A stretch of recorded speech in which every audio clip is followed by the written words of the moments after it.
All right. Hi, everyone. Just going to do a quick little review. I was going to do 2 books in this one, but I think I'm going to do one separate review for each one. Now, just really quickly before I get into the review for this video, I wanted to just quickly mention that if you have been following this channel, it's only a couple months old. I've been getting some good feedback about some of the skits and things like that I've been doing. But I don't want to get too bogged down doing that.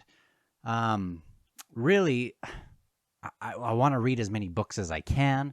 I have my family, I have my work, I have my own writing. And if I add in these weekly kind of skits and things, it's just going to take over what I'm thinking about. And really, I don't have time for that. I will do some of that in the future, but I don't want to be stuck doing that because really this is a secondary thing. I mean, I hope people watch this. I hope people are interested in these books that I have to recommend, but I'm not hanging my hat on this YouTube channel. But I still want to let you know what books I've been reading and recommend some of these to you. Now, I finished this one a couple weeks ago. We Are Legion, We Are Bob by Dennis E. Taylor. This was a self-published book. It's pretty well regarded, I think, in the sci-fi world. And it went on to become, I think, a trilogy at least.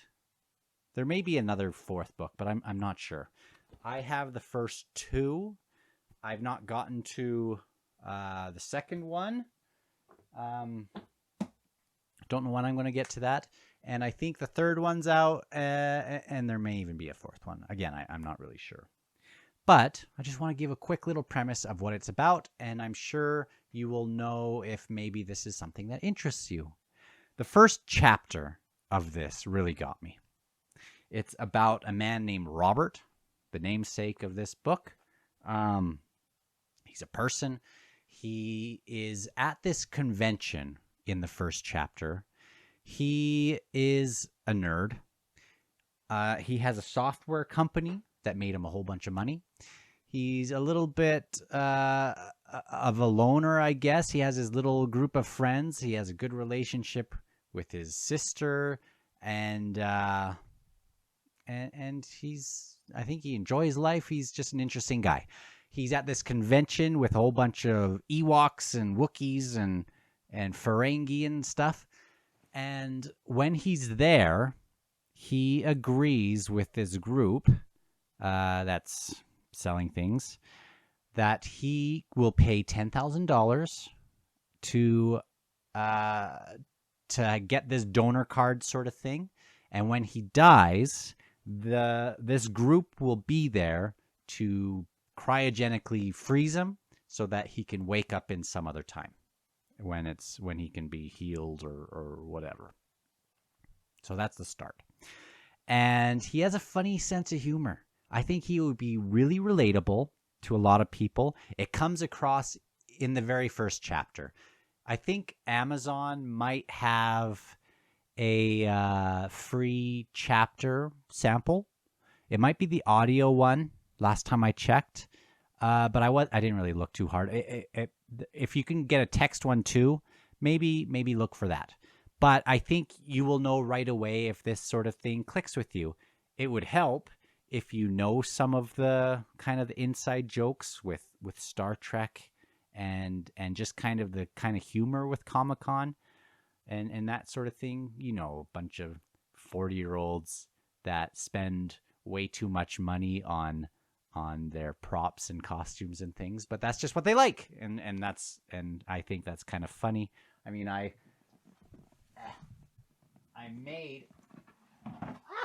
made this ages ago, just because, and it took me a whole bunch of hours, and I made a whole bunch of them, and it was fun, and maybe I should have been focusing on other things, but I totally relate to Robert and the type of people that are in that book.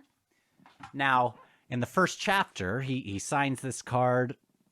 He signs this thing. He has this card, and as he's crossing the road, he's crossing with some Ferengi, I believe, and some Wookiees, and maybe a couple other things. And he hears the screeching of a car. He looks over and says, "You've got to be kidding me." And the lights go out. Robert's dead.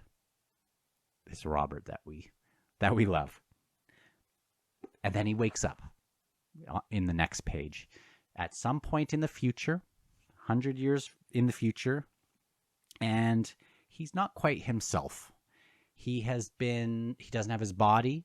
He can't move his head and things because he doesn't have a head, but he can still see. And there's this scientist talking with him, and he's going to put Bob through a series of tests. There's all these factions in the world, and lots has happened in that 100 years when Robert has been dead, and there are people sending probes out into space, trying to find kind of like a race to get to these planets and to establish them before these other factions on Earth do that. And Bob is one of the candidates for this faction. And he's going to go through these tests to see if he's able to do the things that they're going to need him to do. He's a software engineer, so he's quite savvy in solving problems and things. A lot of the people that go through these tests are just go crazy, and they don't get through it. And sometimes there's only one person that ends up getting through it, and that person just becomes the candidate. Anyway, Bob is kind of plugged into an AI. He's incorporated with AI, sort of like a Data from Star Trek, where he's still himself, but he doesn't have the same emotions and feelings and things, but he has the increased ability to plug into internet and information and things like that, while also retaining a lot of his humor and kind of who he was before. And I think at the very start of this book, the first 50 pages I think are so fun. My favorite part in the book is front loaded. I love Robert. I love this first iteration of Bob, who kind of stays with us. He's the first iteration of the AI Bob. So Bob goes out as one of these probes. He doesn't have any people on board, and he's basically this sentient ship who can do amazing things. And he is able to duplicate and make other Bobs. Hence the "We are Legion, we are Bob." I think you already got that. But it's interesting because the other Bobs that come out aren't an exact copy of that original Bob, who was a copy of Robert, the person, when he was still alive. Instead, these copies that do come out, while being very much like the original Robert, sometimes have different parts of Robert in them. You know, Robert is fluid, just like any of us. We kind of go through the day. Sometimes we have really good days. Sometimes we have bad days. Sometimes we might feel like adventure. Sometimes we might just want to do nothing. And these other Bobs, in many ways, have some of those same little idiosyncrasies. So when they are talking to each other, it's all different versions of Bob, but they've all been given kind of their second, their other names, just so they're not all calling each other Bob. And they all kind of have different values that maybe Bob had and different little quirks that Bob had. And I think that's one thing that is supposed to come out in this book. And they kind of go on these different little missions that have to do with this larger mission that they're on. Now, I really did like this book, but there are some things that I found as a little bit negative for me. I don't know if they will be for you, but they were for me. And I should let you know that this was the first book I read immediately after finishing The Way of Kings, which I really liked. So when I finished The Way of Kings, I literally stopped that. About an hour later, I picked this up and read the first chapter. So when I kept going with this book, I was still kind of thinking of Kaladin and Dalinar and stuff that was happening in The Way of Kings. And that's the problem with some books, with reading books. It's so subjective in what you're thinking at the time. Stress can change how you feel about a book. Maybe something good that's happening. Maybe a different book that you've been reading. Maybe you just are impatient that day. I don't know maybe what was bugging me, but I mean, I wasn't totally invested for the last half of this book. I think some of it is that even though there is tension in this book throughout, there's a lot going on. It just didn't hook me. You know, in a lot of these books, you need to have a hook at the start or you won't want to keep going. But then there's always that hook halfway through that's kind of the real hook and the real conflict that's going on. I think I could recommend it to almost anyone who likes science fiction. And I think I could recommend it to pretty much anyone who just kind of likes the humor of Comic-Con and that whole weird world. You know who you are if that's you. It's a short book, about 300 pages.